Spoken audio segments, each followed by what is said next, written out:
अरे का बुझे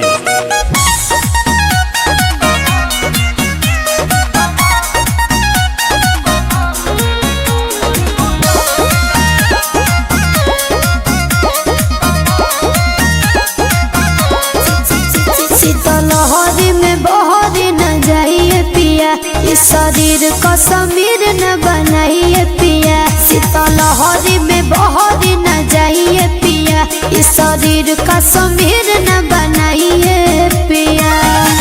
कोयला के आग जस लहर जाएगा, इसलाई पकाती रगड़ जाएगा, कमर में दिसंबर गुजार जाएगा।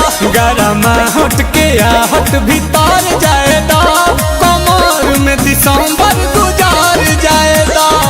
ऐसे कैसे गुजर जाएगी?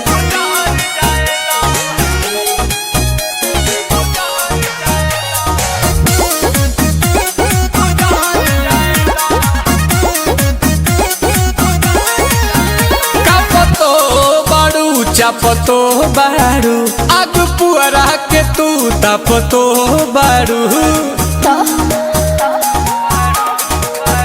अरे जड़ नहीं अड़े पिया नवा होखे तो गरम तो निखुनवा हो। सारी पचिंगारी होई बार जाएगा, तसलाई पकाठी रगड़ जाएगा, कमर में दिसंबर गुजार जाएगा। गरम हट के आहट भीतर जाएगा, कमर में दिसंबर गुजार जाएगा। ऐसे क्या करते हैं?